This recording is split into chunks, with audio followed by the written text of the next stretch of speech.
Hi hello வணக்கம் மக்களே. இன்னைக்கு நம்ம ரிவ்யூ அண்ட் சேனலில் அவதார் ஃபயர் அண்ட் டேஷ் படத்தோட ரிவ்யூ தான் பார்க்க போகிறோம். படத்தோட ரிவ்யூ பார்க்க முன்னாடி ஆஸ் யூஷுவல் படத்தோட ஒன்லைன் ஸ்டோரி மட்டும் லைட்டாக டீஸ் பண்ணிடுறேன். இந்த படம் நம்ம அந்த அவதார் செகண்ட் பார்ட் இருக்குல்ல, வே ஆஃப் வாட்டர், அந்த படத்தோட எண்டிங்லேருந்து இந்த படம் வந்துட்டு ஒரு கண்டினியூவேஷன் மாதிரி ஆரம்பிக்குது.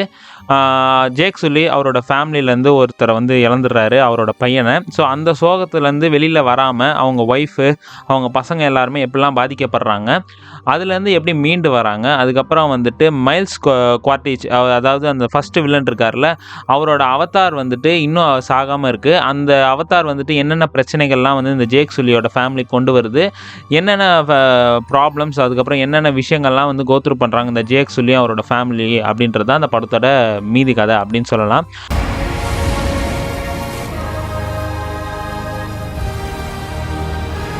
ஃபர்ஸ்ட் ஆஃப் ஆல் இந்த படத்தில் வந்துட்டு போத் பாசிட்டிவ் நெகட்டிவ். அதுக்கு முன்னாடி இந்த படம் வரத்துக்கு முன்னாடி என்னென்ன சினாரியோஸ்லாம் வந்துட்டு இந்த படம் வந்து ஃபேஸ் பண்ணுச்சு அப்படின்னு நான் ஃபஸ்ட்டு சொல்லியே ஆகணும். இந்த படம் வந்துட்டு செகண்ட் பார்ட் வரும்போது எல்லாருக்குமே வந்து ஒரு பயங்கரமான ஒரு எக்ஸ்பெக்டேஷன் இருந்துச்சு. ஃபர்ஸ்ட் பார்ட் வந்துட்டு பயங்கரமான ஹிட்டு, பட்டி தொட்டி எல்லாத்துலேயுமே. அந்த அவதார்ன்ற ஒரு புது விஷயமே வந்துட்டு நிறைய பேருக்கு வந்துட்டு சூப்பராக இருந்தது. அதோட செகண்ட் பார்ட் வரும்போது ஆஹா பிரம்மாண்டமாக இருக்க போது அதோட அப்படின்ற மாதிரி ஒரு எக்ஸ்பீரியன்ஸ் பண்ண போகிறாங்க அப்படின்ற மாதிரி தான் இருந்தது. பட் இந்த தேர்ட் பார்ட் வரும்போது அந்த செகண்ட் பார்ட்டில் வந்துட்டு நிறைய இடத்துல லேகு, நிறைய ஸ்டோரி வந்து பிரச்சனையாக இருந்தது. ஸோ அதெல்லாம் வந்துட்டு அந்த எக்ஸ்பெக்டேஷனை வந்து இந்த தேர்ட் பார்ட்டுக்கு வந்து அது கம்மி பண்ணி விட்டுச்சு அப்படின்னு சொல்லலாம். ஸோ ஒரு நல்ல ஒரு டேக்லைன் வந்து இந்த ஃபயர் அண்ட் டேஷ்க்கு வந்து கிடைக்கவே இல்லை. ஸோ எந்த ஒரு எக்ஸ்பெக்டேஷனே இல்லாமல் வந்து மக்கள் வந்து இந்த படத்துக்கு வந்து போயிருக்காங்க. ஸோ அதுவே வந்து இந்த படத்துக்கு வந்து ஒரு பூஸ்ட் கொடுத்துச்சு அப்படின்னு சொல்லலாம். அதுக்கப்புறம் இந்த படத்தில் வந்து எக்ஸ்பெக்ட் பண்ணாமல் இன்னொரு விஷயம் ஒன்று கூட்டிகிட்டு போச்சு, சம்மந்தமே இல்லாத தேர்ட் பார்ட்டி மாதிரி ஒரு விஷயம் ஒன்று கூட்டு போச்சு அப்படின்னு பார்த்தீங்கன்னா அது வந்து அவெஞ்சர்ஸ் டூம்ஸ்டே தான். டூம்ஸ்டே ட்ரெய்லர் வந்துட்டு ஒன்று இன்டர்வல் இல்லைனா வந்துட்டு போஸ்ட் கிரெடிட் சீன்லேயாவது வந்து இந்த படத்தில் வந்து போடுவாங்க அப்படின்ற ஒரு எக்ஸ்பெக்டேஷனோட மார்வல் ஃபேன்ஸ் எல்லாருமே வந்துட்டு இந்த படத்துக்கு வந்து கிளம்பி போயிட்டு இருந்தாங்க. பட் ஃபஸ்ட்டு 2 நாள்லேயே தெரிஞ்சு போச்சு இந்த படம் வந்துட்டு வெறும் படத்தை மட்டும்தான் போடுறாங்க, அந்த அவெஞ்சர்ஸ் டீசரோ இல்லை ஏதாவது கிளிம்ஸோ வந்துட்டு போடுறது இல்லைன்னு. ஸோ அதுவும் வந்துட்டு இந்த படத்தை வந்து கொஞ்சம் எக்ஸ்பெக்டேஷன் வந்து கம்மி பண்ணியிருக்கு 2 நாள் கழிச்சு அப்படின்னு சொல்லலாம். பட் ஃபஸ்ட்டு 2 நாள்லேயே வந்துட்டு நல்ல ஒரு வசூல் வந்து இந்த படத்தை வந்து எடுத்திருக்கு அப்படின்னு சொல்லலாம். ஸோ இந்த படத்தில் வந்து ஃபஸ்ட் பாசிட்டிவ்லேருந்தே நான் ஆரம்பிச்சிடுறேன். இந்த படத்தில் நடிச்சிருக்கிற கேரக்டர்ஸ் நம்ம ஜுவா சால்டனாவாக இருக்கட்டும், சாம் வர்த்திங்டனாக இருக்கட்டும், இல்லைனா சிகார்னி viewer, Stephen Lang, Oona Chaplin, Kate Winslet, Michelle Yeoh, அப்புறம் வந்து டேவிட் திவ்லிஸ்ன்ற மாதிரி நிறைய எக்கச்சக்கமான கேரக்டர்ஸ் வந்து நடிச்சிருக்காங்க. எல்லாருமே வந்துட்டு அவங்க கொடுத்த கேரக்டரை வந்து கரெக்டாக நடிச்சிருக்காங்க. எங்கேயுமே வந்துட்டு அந்த கேரக்டர் வந்துட்டு கம்மியாக அவங்க ஒருத்தங்க வந்துட்டா டக்குன்னு முடிகிற மாதிரிலாம் இல்லை. அந்த கேரக்டர் டெவலப்மெண்ட் வந்து இந்த படத்தில் வந்து சூப்பராகவே கன்வேவாக இருக்குது. ஃபர்ஸ்ட் அண்ட் ஃபால் வந்துட்டு நம்ம வந்து ஜாக் சுல்லியோட நம்ம அந்த சுவா சால்டனா இருக்காங்க நம்ம ஹீரோயின், அவங்களோட கேரக்டர் தான் இந்த படம் வந்துட்டு சூப்பராக கொண்டு போயிருக்கு அப்படின்னு சொல்லலாம். நிறைய ஃபைட் சீன்லேயே இருக்கட்டும், இல்லை நிறைய எமோஷனல் சீன்ஸாக இருக்கட்டும், தூக்கி சாப்பிட்ருக்காங்க. அந்தளவுக்கு வந்து இந்த படத்தில் வந்து ஆக்ட் பண்ணியிருக்காங்க அப்படின்னு சொல்லலாம். இன்னொரு கேரக்டர் வந்துருக்கு இந்த படத்தில் வந்து வில்லியாக வந்துட்டு ஊனா சாப்ளின் வந்து நடிச்சிருக்காங்க. வராங்கன்ற ஒரு கேரக்டரில் அவங்க வந்து அந்த ஃபயருக்கு ஏற்ற மாதிரி ஒரு கேரக்டரில் நடிச்சிருக்காங்க. அவங்களும் வந்துட்டு சூப்பரான ஒரு பெர்ஃபார்மன்ஸ் பண்ணியிருக்காங்க. ஒரு புது ஃப்ளேவர் வந்து இந்த படத்துக்கு வந்து அவங்க கொடுத்துருக்காங்க அப்படின்னு சொல்லலாம். இந்த உலகத்துல புனிதமானது இது மட்டும்தான். செகண்ட் பாசிட்டிவ் அப்படின்னு பார்த்தீங்கன்னா அந்த படத்தில் இருக்கிற மியூசிக்கு. நிறைய இடத்துல வந்துட்டு பிச்சு வந்துட்டு நிறைய வச்சுருக்காங்க, செம்மையாக இருக்குது. அந்த மியூசிக்லாம் வந்துட்டு பயங்கர வந்து சில இடத்துல அக்ரெசிவாக இருந்தாலும் அதுக்கேற்ற மாதிரி மியூசிக்கும், பொலைட்டாக இருக்கிற இடத்துலையும் மியூசிக் வந்துட்டு செம்மையாக வந்து இந்த படத்தில் வந்து ரோல் ப்ளே பண்ணியிருக்கு அப்படின்னு சொல்லலாம். மியூசிக்கு இந்த படம் வந்துட்டு பயங்கரமான ஒரு பூஸ்ட் கொடுத்துருக்கு அப்படின்னு சொல்லலாம்.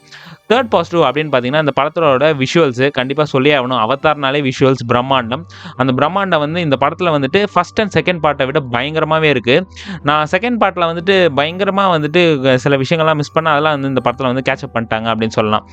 அப்புறம் இன்னொரு பாசிட்டிவ் என்னன்னு பார்த்தீங்கன்னா இந்த படத்தில் வந்துட்டு ஸ்க்ரீன் ப்ளே ஃபர்ஸ்ட் ஹாஃப் வந்துட்டு என்னதான் லைட்டாக ட்ராகியாக ஸ்லோவாக போனாலும் செகண்ட் ஹாஃப் வந்துட்டு பயங்கர ஃபாஸ்ட் பேஸ்டாக வந்து போயிட்டே இருந்தது, டக்குன்னு. அது வந்துட்டு செம்மையாக வந்துட்டு இருந்தது அப்படின்னு சொல்லலாம். ப்ரீ கிளைமேக்ஸ்லாம் வந்துட்டு சூப்பராக வந்துட்டு அந்த இடத்த வந்து நல்லா எலவேட் பண்ணது வந்து நல்லாவே இருந்துச்சு அப்படின்னு சொல்லலாம். ஸோ இன்னொரு பாசிட்டிவ் அப்படின்னு பார்த்தீங்கன்னா இந்த படத்தில் வந்துட்டு ஸ்டோரி வைஸ் பார்த்தீங்கன்னா செகண்ட் பார்ட்டை விட இந்த படம் வந்துட்டு கொஞ்சம் ஸ்டோரியில் வந்து கொஞ்சம் கான்சென்ட்ரேட் பண்ணியிருக்காங்க அப்படின்னு சொல்லலாம். எமோஷன் வந்து இந்த படத்தில் வந்து ஒர்க் அவுட் ஆயிருக்கு. நான் அங்கே கொஞ்சம் அழுதாங்கன்னா நமக்கும் வந்துட்டு கொஞ்சம் ஃபீல் பண்ணுற மாதிரி இருக்குது. சில விஷயங்கள் வந்துட்டு பெருசாக எவால்வ் ஆகும்போது, இல்லைனா இந்த தண்ணியில் ஓடுற அந்த வேல்ஸு, அந்த பியூபிள்ஸ்லாம் வந்துட்டு நல்லா வந்துட்டு பெர்ஃபார்ம் பண்ணும்போது ஆடியன்ஸே வந்துட்டு கொஞ்சம் அப்படியே லைட்டாக ஏஞ்சி உட்காந்து பார்க்குற மாதிரி வந்துட்டு நிறைய கூஸ்பம் சீன்ஸு, நிறைய விஷயங்கள் வந்து இந்த படத்தில் வந்து கொஞ்சம் எழுப்பி விடுது அப்படின்னு சொல்லலாம். ஸோ அதெல்லாம் வந்து இந்த படத்தோட மிகப்பெரிய பாசிட்டிவ். பாசிட்டிவ். எமோஷன் வந்து பயங்கரமாக ஒர்க் அவுட் ஆயிருக்கு. எங்கேயுமே வந்துட்டு கண்டினியூட்டி மிஸ்ஸே ஆகலை. ஒரு கேரக்டர் வந்துட்டு அது ஒரு டெவலப்மெண்ட்லேயே போயிட்டே இருக்குது. ஒரு பார்ட்லேயும் வந்துட்டு எல்லா கேரக்டர்ஸும் வந்து சூப்பராக இருந்து கடைசியில் வந்து அந்த கிளைமேக்ஸில் முடிக்கும் போது சூப்பராக வந்து இந்த படத்தில் வந்து விஷுவல்ஸாக செம்மையாக கொடுத்துருக்காங்க. ஸோ விஷுவல் ட்ரீட்டு பயங்கரமாக ஜேம்ஸ் கேமரான் வந்து இந்த படத்தில் வந்து ஒர்க் பண்ணியிருக்காருனே அப்படின்னு சொல்லலாம். ஸ்டோரியை விட இந்த படத்துக்கு வந்து விஷுவல்ஸ் வந்து ரொம்பவே ஒர்க் அவுட் பண்ணியிருக்காரு. அது வந்து இந்த படத்தோட மிகப்பெரிய பாசிட்டிவ். ஸோ கண்டிப்பாக வந்து பெரிய ஸ்க்ரீனில் வந்து இந்த படத்தை பார்த்தா பயங்கரமாக எக்ஸ்பீரியன்ஸ் பண்ணலாம். இன்னொரு மிகப்பெரிய பாசிட்டிவ்னு பார்த்தீங்கன்னா 3D. இந்த படத்தில் வந்துட்டு 3D பார்த்துட்டிங்கன்னா ஐயோ கண்ணெல்லாம் வலிக்குமே, ஒரு எரிச்சல் மூட்டுமே அப்படிலாம் இருக்கவே இல்லை. சூப்பராக இருக்குது. 3Dயில் தான் இந்த படம் பார்த்தே ஆகணும். அதோட ஃபுல் பொட்டென்ஷியல் வந்து 3Dயில் தான் நமக்கு தெரியுது. ஸோ கண்டிப்பாக அந்த படத்தை வந்து 3Dயில் பார்த்தே ஆகணும். ஸோ இதெல்லாம் தான் அந்த பாசிட்டிவ்.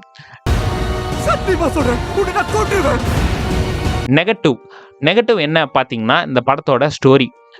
இந்த படம் வந்துட்டு தேர்ட் பார்ட் அப்படின்னு சொல்லும் போது நான் வந்து தனியாக இருக்கும் ஃபயர் அண்ட் டேஷ்னு வச்சுருக்காங்க. செகண்ட் பார்ட் வந்து வே ஆஃப் வாட்டர், அது வந்து வாட்டர் சம்மந்தப்பட்டதாகவே இருக்கும். இந்த படத்தில் வந்து ஃபயர் அண்ட் டேஷ் அப்படின்னு நானும் நினச்சிட்டு போனேன். பட் அதுக்கு அப்படியே மாற்றா இந்த படத்தில் வந்துட்டு செகண்ட் ஹாஃபோட கண்டினியூவேஷனாக இந்த படத்தை வந்து எடுத்துகிட்டு போயிட்டாங்க.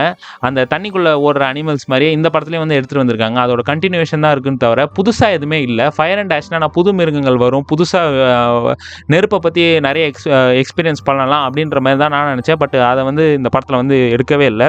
ஸோ அதோட கண்டினியூவேஷனாக எடுத்ததுனால இன்னும் கொஞ்சம் வந்துட்டு அதே தன்மையை வந்து இந்த வே ஆஃப் வாட்டரோட தன்மையை வந்து இந்த படத்துலேயும் வந்து கொண்டு வந்திருக்காரு ஜேம்ஸ் கேமரான். அதுக்கப்புறம் வந்து இந்த படத்தில் வந்துட்டு அந்த வில்லின்னு சொன்னல அவங்களோட கேரக்டர் வந்து சூப்பராக இருந்துச்சு. ஆனால் அவங்கள வந்து ஒரு மெயின் கேரக்டராக வந்து வில்லியாக காட்டாமல் அதை வந்து ஒரு சைட் கேரக்டர் மாதிரி ஆக்கிட்டாங்க. அதுவும் இல்லாமல் வந்துட்டு நம்ம ஸ்டீஃபன் லாங் இருக்கார்ல, அவர் வந்து ஃபஸ்ட் பார்ட்லேருந்து நமக்கு வில்லனாக தெரிஞ்சுட்டு இந்த படத்தில் வந்துட்டு வில்லனாகவும் இருக்கார். அதே இடத்துல வந்துட்டு சில இடத்துல வந்துட்டு நல்லவனாகவும் தெரிகிறாரு. ஸோ அவரை வந்து ஃபுல் அண்ட் ஃபுல் வந்து நம்ம வில்லன் ரோலாகவே பார்க்க முடியல. ஸோ இந்த படத்தில் வந்து யார் வில்லன்னே தெரில. அந்தளவுக்கு வந்துட்டு ஒரு மொக்கையான ஒரு வில்லனோட ரைட்டிங் இருந்துச்சு அப்படின்னு தான் சொல்லணும். ஸோ இந்த படம் வந்துட்டு ரொம்பவே ஸ்லோங்க. பொறுமை உள்ளவங்க வந்துட்டு இந்த படம் வந்துட்டு பார்ப்பாங்க. ரொம்ப ஆக்ஷன் விரும்புகிறவங்க, சண்டை போடணும் நிறைய இடத்துல அப்படின்னு பார்த்தீங்கன்னா அது வந்துட்டு ஒரு ஏமாற்றமே எடுத்துகிட்டு வந்துடும். ஸோ சண்டை வந்து இந்த படத்தில் வந்து அவ்வளோவா இல்லை. இருந்த இடத்துல எல்லாமே வந்துட்டு சூப்பராக வந்து எடுத்திருக்காங்க. ஆனால் ஆக்ஷன்ற மாதிரி எதுவுமே இல்லை. பேசிக்கிட்டே இருக்காங்க, நிறைய இடத்துல பேசிக்கிட்டே தான் இருக்காங்க. இந்த படம் வந்துட்டு ஸ்டோரி வைஸாக வந்து இந்த படத்தில் வந்து ரொம்பவே வந்துட்டு கதை வந்துட்டு பேசிக்கிட்டே இருக்கிற மாதிரி இருக்குது. ஸோ கான்வர்சேஷன் வந்து இந்த படத்தில் வந்து ரொம்பவே அதிகமாக வச்சுருக்காங்க. அதுக்கப்புறம் இந்த படத்தில் வந்துட்டு இந்த ஜேக் சல்லியோட பையன் கேரக்டர் இருக்கும்ல, அந்த கேரக்டர் வந்து செகண்ட் பார்ட்லேருந்தே எனக்கு வந்துட்டு செம காண்டாகும். அவன் சொல்கிற பேச்சே, ஹீரோ சொல்கிற பேச்சே வந்து கேட்காது. அதே மாதிரி இந்த படத்தில் வந்து கண்டினியூஸாக கூப்பிட்டு வந்திருக்கும் போது அது வந்து இன்னும் கொஞ்சம் இரிட்டேட்டிங்காக இருக்குது. ரிப்பீட்டேட்டிவாக வந்துட்டு நிறைய சீன்ஸ்கள் வந்து செகண்ட் பார்ட்லேருந்து இந்த படத்தை வந்து எடுத்துகிட்டு போயிருக்காங்க. ஸோ அது வந்து ரொம்பவே இரிட்டேட்டிங்காக இருக்குது. மற்றபடி இந்த படத்தில் வந்து கதை அப்புறம் வந்துட்டு புது விஷயம் அந்த மாதிரி எதுவுமே உங்களால் எக்ஸ்பீரியன்ஸ் பண்ண முடியாது. பட் பிரம்மாண்டம் வந்துட்டு ஃபர்ஸ்ட் பார்ட்லேருந்து செகண்ட் பார்ட்லேருந்து இந்த படத்தில் வந்து தேர்ட் பார்ட்டில் பயங்கரமாக கொண்டு போயிருக்காரு. புது விஷயம் எதுவுமே இல்லாமல் கதை இல்லாமல் எக்ஸ்பெக்ட் பண்ணி இந்த படத்தை நீங்கள் பார்த்தீங்கன்னா கண்டிப்பாக வந்துட்டு உங்களுக்கு ஒரு எக்ஸ்பீரியன்ஸே கிடைக்கும். எமோஷன் வைஸ் இந்த படத்தில் வந்து பூந்து விளையாடி இருக்காரு. மற்றபடி இந்த படம் வந்துட்டு ஒரு ஃபேமிலி ஓரியன்ட் ஒரு சூப்பர்பான படம். கண்டென்ட் வந்து நிறையவே அங்கங்கே இருக்குது. ரத்தம் தெரிக்குது. அதுவும் இல்லாமல் அனிமல்ஸ் எல்லாம் வந்துட்டு கொடுமைப்படுத்துகிற மாதிரி நிறைய விஷயங்கள் இருக்குது. ஸோ இந்த படம் வந்து ஒரு UA சர்டிஃபிகேட் தான். ஸோ கண்டிப்பாக வந்து இந்த படத்தை வந்து தியேட்டரில் போய் எக்ஸ்பீரியன்ஸ் பண்ணுங்கள். ஏன்னா இந்த படத்தில் வந்து கதை அவ்வளோவா இல்லை. நீங்கள் OTTயில் பார்த்தீங்கன்னா உங்களுக்கு அவ்வளோவா வந்துட்டு அந்த படத்தோட பொட்டன்ஷியல் வந்து உங்களுக்கு புரியாது. கண்டிப்பாக ஒரு பெரிய ஸ்க்ரீனில் லோக்கல் ஸ்க்ரீன்லலாம் பார்த்துட்டு நீங்கள் வந்து இந்த படத்தை வந்து விட்டுறாதீங்க. ஸோ பெரிய ஸ்க்ரீனில் முடிஞ்ச அளவுக்கு வந்துட்டு ஒரு லேசர் ப்ரொஜெக்ஷனில் இருக்கிற ஒரு தேட்டரில் வந்து இந்த படத்தை போய் கண்டிப்பாக பாருங்கள், உங்களுக்கு கண்டிப்பாக பிடிக்கும்.